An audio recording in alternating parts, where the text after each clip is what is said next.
Bismillahirrahmanirrahim.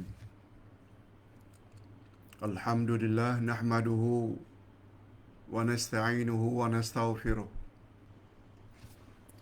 Wa na'udzu billahi min syururi anfusina wa min sayyiati a'malina. Man yahdihillahu fala mudilla lahu wa man yudlil fala hadiya lahu. Asyhadu an la ilaha illallah wahdahu la syarika lah. Wa asyhadu anna Muhammadan abduhu wa rasuluh la nabiyya ba'dah. Allahumma salli wa sallim ala nabiyyina Muhammad wa ala alihi wa sahbihi ajma'in, amma ba'd. Hadirin dan hadirat serta para pemirsa yang saya hormati, Assalamualaikum warahmatullahi wabarakatuh. Alhamdulillah, kita bersyukur kehadirat Allah Azza wa Jalla. Berkat taufiknya kita sekali lagi dapat menghadirkan diri dalam majlis ilmu tentang ayat yang paling penting dari surat Al-Fatihah, yaitu ayat A'udzubillahi minasyaitonirrajim. Iyyaka na'budu wa iyyaka nasta'in. Hadirin dan hadirat rahimakumullah. Sebagaimana kata-kata Abdullah bin Mas'ud, surah yang paling penting dalam Al-Quran adalah Al-Fatihah. Dan ayat yang paling penting dalam surat Al-Fatihah adalah Iyyaka na'budu wa iyyaka nasta'in.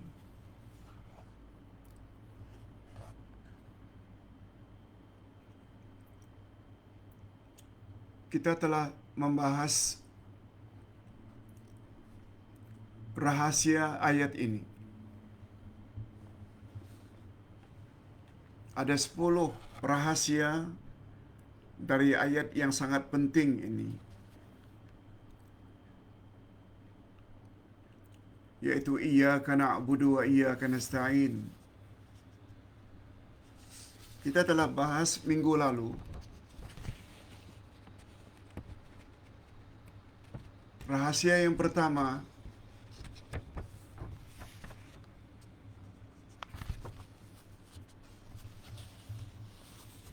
karena Iyyaka na'budu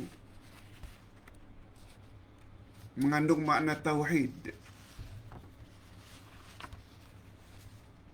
Iyyaka na'budu, hanya kepada Engkau kami beribadat, sama dengan makna kalimat tauhid, la ilaha illallah, tiada Tuhan yang berhak disembah melainkan Allah.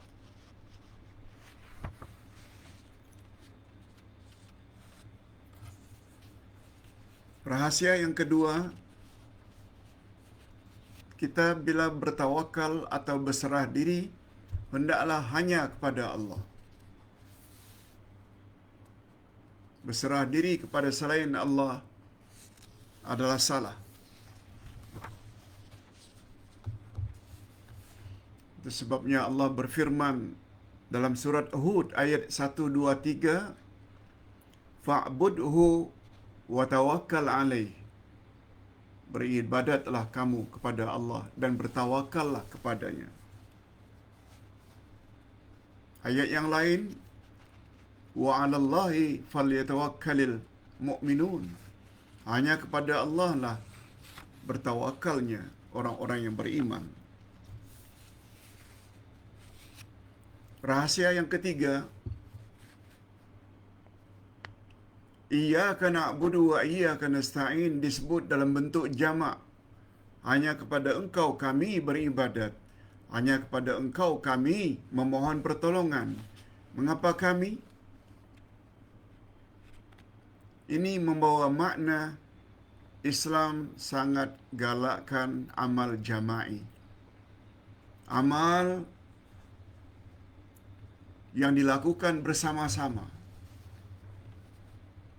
Walaupun kita salat sendirian, kita tidak sebut iyyaka a'budu wa iyyaka asta'in.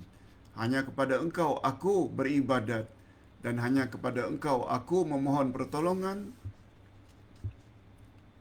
Penggunaan na'budu, kami beribadat, nasta'in, kami memohon pertolongan, ini memberi isyarat Islam adalah satu agama yang sangat menggalakkan umatnya agar melakukan perbuatan baik itu bersama-sama. Okey. Itu pelajaran minggu lalu. Bahagian pertama. Kita tambah pada pagi ini bahagian yang kedua, iaitu rahasia yang keempat, kelima dan keenam. Dan kalau sempat yang ketujuh. Sebab semuanya ada 10. Adapun rahasia iyyaka na'budu wa iyyaka nasta'in yang keempat.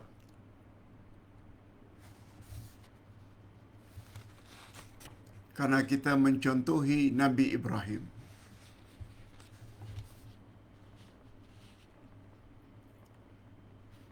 Nabi Ibrahim adalah nabi yang sangat terkenal, masyhur, memohon pertolongan hanya kepada Allah.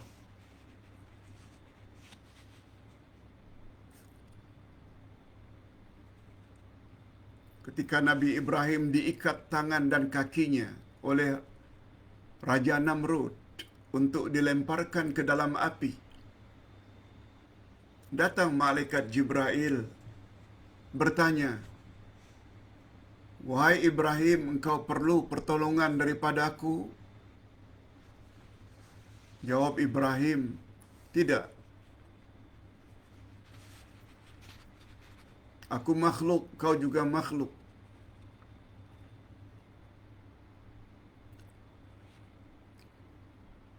Lalu kata Jibril, "Kalau begitu, karena kau tidak perlu bantuan dan pertolonganku agar kau selamat daripada dilempar ke dalam api, mohonlah kepada Allah." Kata Nabi Ibrahim, "Keadaanku sekarang ini lebih diketahui oleh Allah Subhanahu wa taala daripada aku meminta." Lalu Allah Subhanahu wa taala arahkan kepada api, "Ya nar, kuni bardan wa salaman ala Ibrahim." Wahai api, dinginlah kamu, sejuklah kamu, dan selamatkan Ibrahim. Akhirnya walaupun Ibrahim dilempar oleh Raja Namrud ke dalam api, Ibrahim berjalan dalam api, tidak sedikit pun terbakar.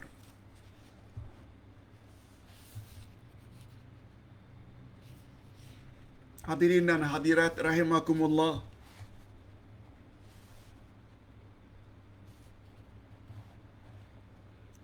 Begitu jugalah seolah-olah neraka jahanam berkata kepada orang yang sedang mendirikan salat. Seolah-olah neraka jahanam berkata kepada orang yang sedang salat, "Hai orang yang beriman yang sedang salat, sesungguhnya salatmu, yaitu cahayamu, telah memadamkan julangan api. Sesungguhnya salatmu yang merupakan cahaya yang menjulang, ia dapat memadamkan api." Itu sebabnya ibadah salat ini adalah satu ibadat yang menjadi syarat untuk terhindar daripada api neraka. Ibadah salat. Sehingga Nabi Muhammad sallallahu alaihi wasallam bersabda, "Awwalu ma yuhasabu bil 'abdi yaumal qiyamah as-salah." Pertama-tama yang Allah akan tanya pada hari kiamat adalah tentang salat seseorang.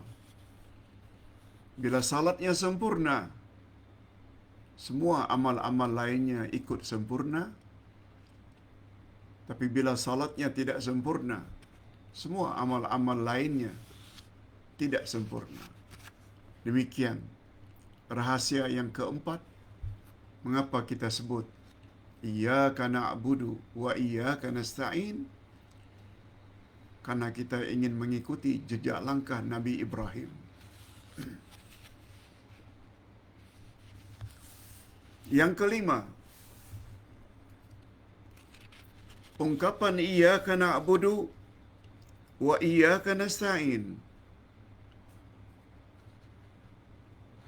Mengapa setelah iyyaka na'budu diikuti dengan wa iyyaka nasta'in? Na'budu maknanya kami beribadat. Dalam hal ini kami mendirikan salat. Tidak cukup hanya sekedar mendirikan salat. Kita mesti ikuti dengan nasta'in.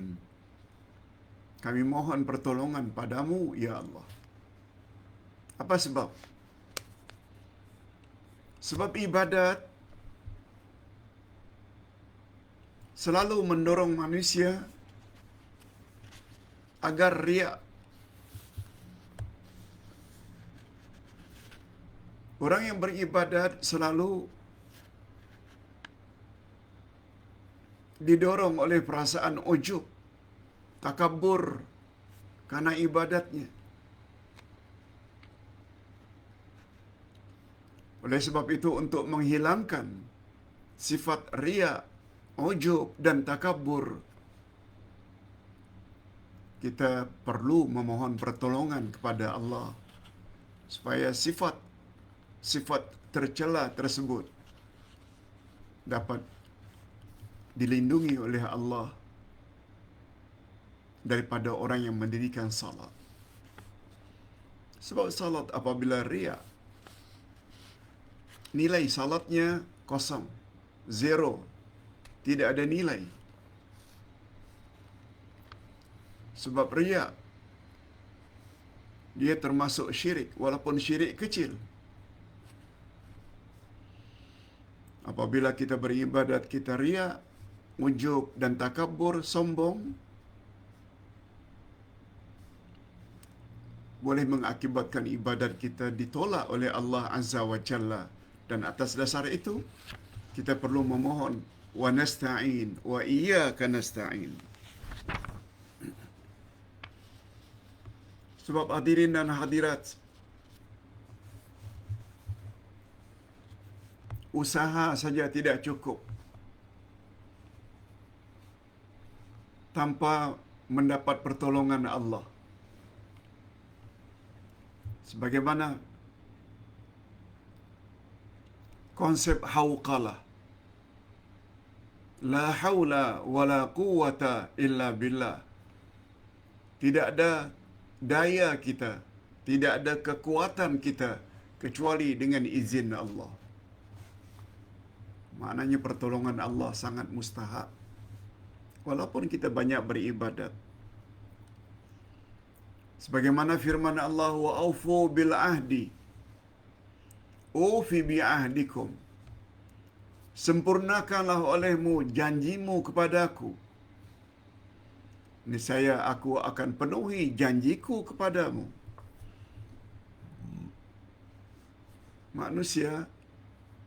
Maknanya manusia mesti berbuat sesuatu kalau benar-benar ingin mendapat ganjaran daripada Allah. Manusia perlu taat kepada Allah terlebih dahulu, baru janji Allah itu mereka perolehi.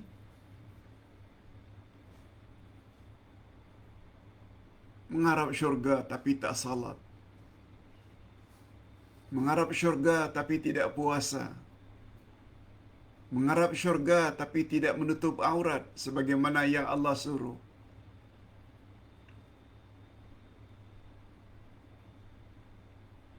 Kita perlu penuhi dulu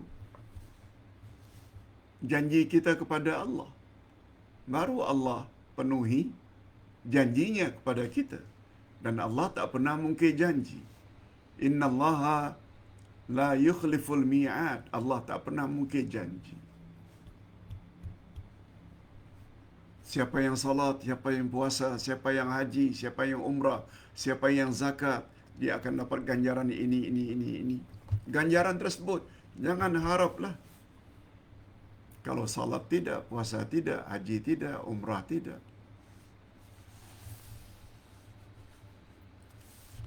Itu yang keenam.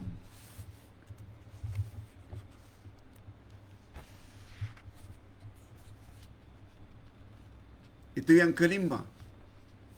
Nah, sekarang yang keenam. Hampir sama dengan yang kelima tadi. Al-amalu ibadatun wal ibadatu amalun.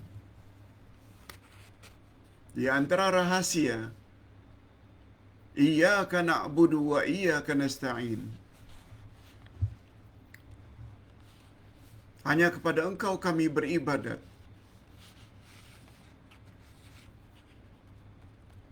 Dan ibadat itu adalah amal. Sehingga kata orang-orang Arab, al-ibadatu amalun, ibadat itu adalah amal, wal amalu ibadatun, dan amal itu adalah ibadat.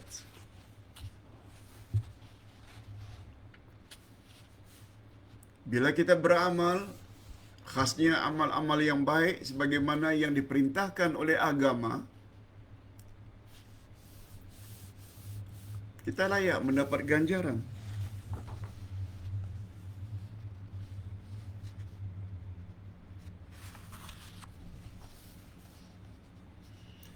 Menurut Islam, al-amalu ibadatun wal ibadatu amalun. Kerja adalah ibadat dan ibadat pula adalah kerja. Adapun mendahulukan ibadat kemudian disusuli dengan permohonan adalah sangat tepat. Itu sebabnya bila kita salat, setelah salat kita berdoa. Itu sebabnya setelah tawaf 7 pusingan kita berdoa. Itu sebabnya apabila selesai sa'i 7 kali mundar-mandir Safa Marwah, kita berdoa. Jadi dengan mendahulukan iyyaka na'budu, kemudian diikuti dengan wa iyyaka nasta'in, ia memberi isyarat kita hendaklah bekerja dulu, baru memohon.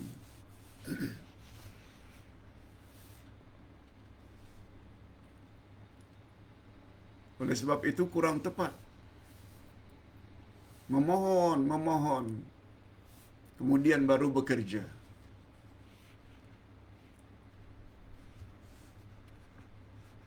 Bekerja mesti dahulu. Seperti Ustaz dulu pernah buat contoh. Bila balik ke rumah dengan kereta pada waktu malam, 11 jam 12 malam, kita masukkan kereta dalam pagar. Kemudian pagar rumah kita kunci supaya pencuri tidak masuk.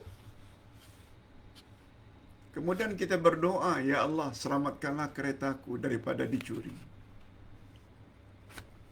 Masukkan kereta dalam pagar rumah. Kunci pagar terlebih dahulu. Ambil kunci kereta, jangan tinggalkan dalam kereta. Kemudian baru kita berdoa. Itu maknanya amal dahulu, kerja dahulu, baru berdoa. Itu sebabnya amalan setengah-setengah orang-orang kita kadang-kadang doa dulu sebelum berbuat. Itu kurang tepat.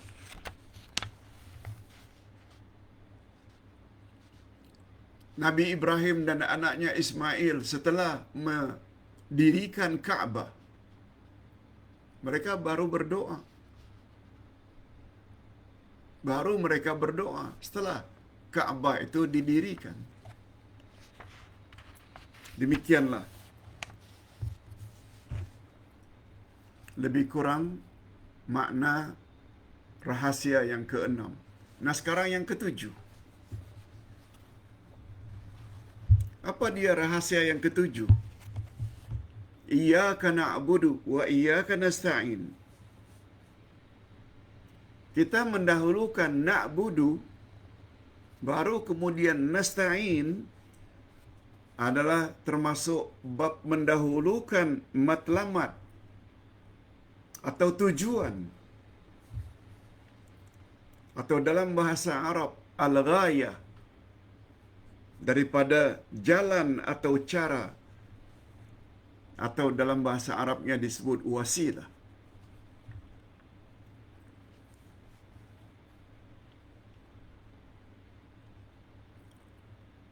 Kita sebut iyyaka na'budu. Mengapa kita sebut na'budu baru nasta'in? Na'budu itu adalah ghayah. Bahasa kita itu adalah matlamat atau tujuan. Sebab tujuan kita dicipta oleh Allah Subhanahu wa taala sememangnya agar kita beribadat kepada Allah. Sebagaimana firman Allah pada ayat 56 surat Az-Zariyat. A'udzubillahi minasyaitonir rajim. Wa ma khalaqtul jinna wal insa illa liya'budun. Aku tidak jadikan jin dan manusia melainkan agar mereka beribadat kepada aku. Ayat ini dengan jelas menunjukkan bahawa tujuan manusia dicipta adalah supaya manusia beribadat kepada Allah. Ibadat dengan makna taat, patuh. Suruhan-suruhannya dibuat, larangan-larangannya dijauhi.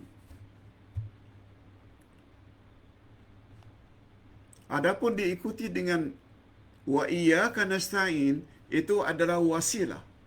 Wasilah maknanya jalan atau cara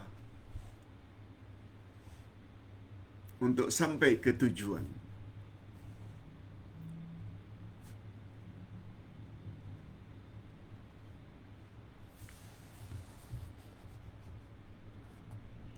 Ibadat adalah matlamat manusia diciptakan oleh Allah.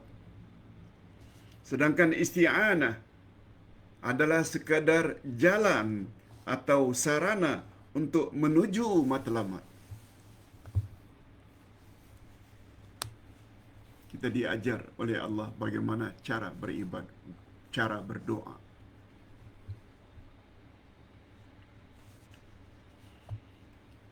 Ditambah pula na'budu berhubungan rapat dengan uluhiyah.